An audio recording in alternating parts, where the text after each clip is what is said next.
The first distribution utility in the country who has rolled out this program. So before I talk about the net metering application process, may I give you a short backgrounder on the regulatory framework that surrounds the net metering concept. So as we all know, the RE, or the Renewable Energy Law, was enacted in 2008. So from 2009, Meralco has sat in the National Renewable Energy Board, drafting the rules, the policy, to be able to have an implementing rule for net metering. So under the Renewable Energy Law, there are several policy mechanisms. There are actually 4, and net metering is just one of them. And so far, from 2008, only the net metering rule has been rolled out. And in July 24 of last year, the net metering rules was promulgated by the regulatory body. From that day, Meralco was ready to accept application for net metering.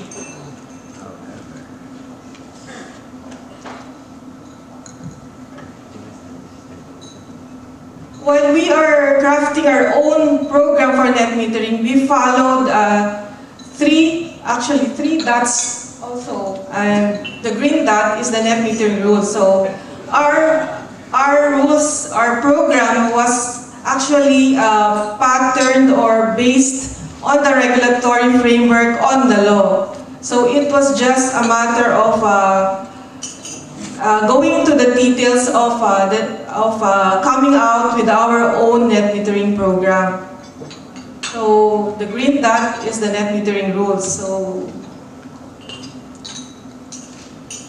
now a definition of the net metering for a common understanding of net metering. It is a system appropriate for distributed generation. When we talk about distributed generation, it means that the generation, for example, from a solar facility is delivered directly to the distribution network. So it passes it. So the transmission network is out of the picture. So it is a distributed generation where a distribution grid user has a two-way connection. So in the past, the conventional way of delivering power was from the distribution utility to the customer. So it was a one-way flow. But with net metering, we are getting into a new dynamics of a 2-meter flow. So it's like a road that will allow a two-way flow of electricity. So it's a new concept in the Philippines.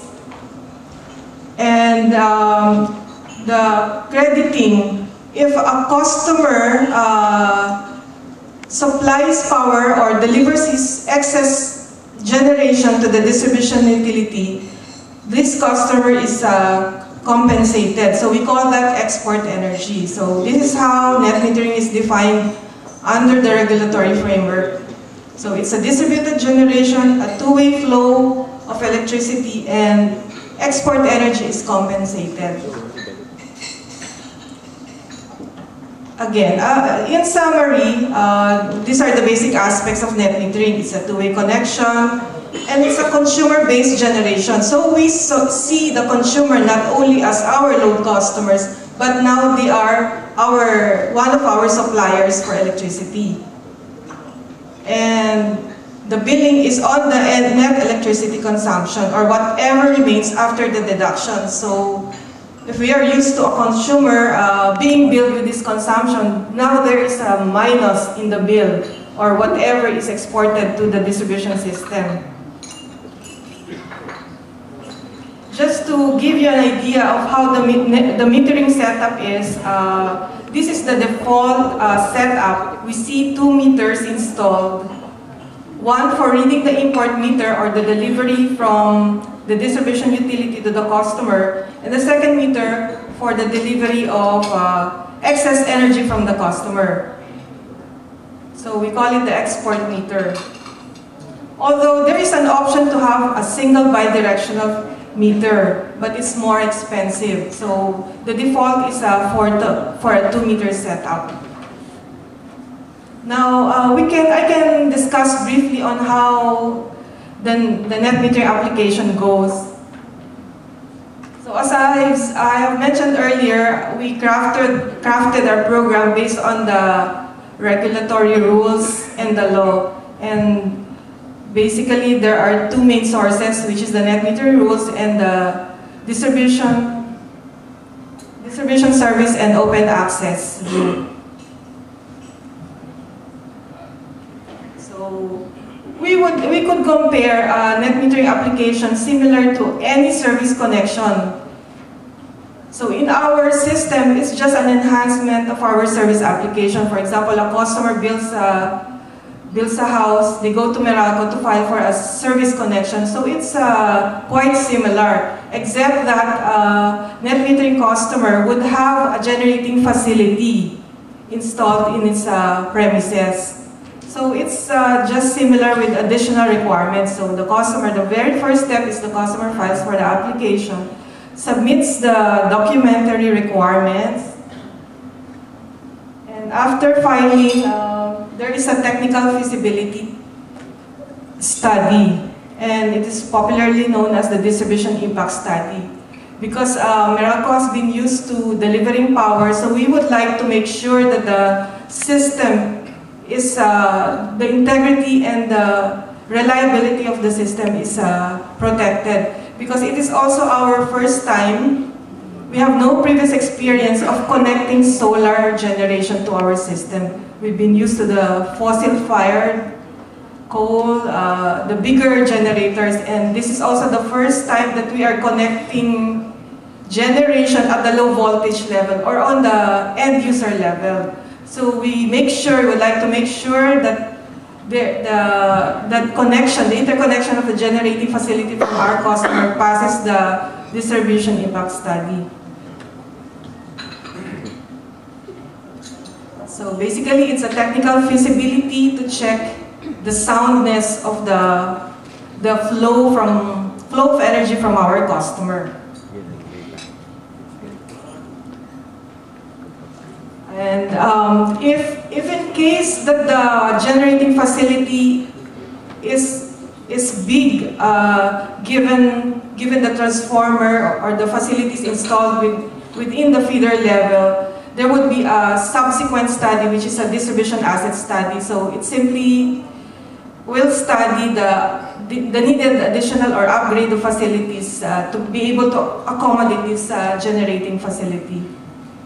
So there, after the distribution impact study, distribution asset study, and now we established that the connection is feasible, we now go to the finalization design of the interconnection facilities.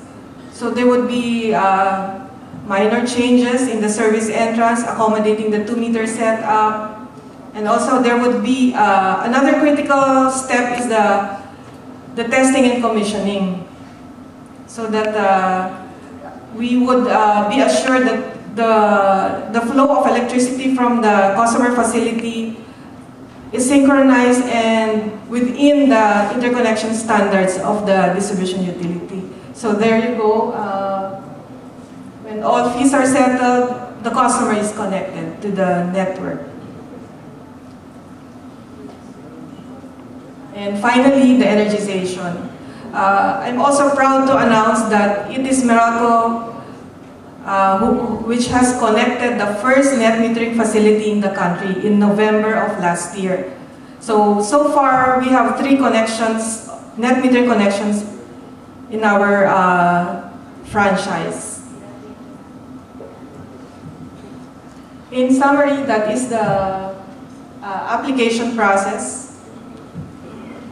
And may we report on our net metering applications so far.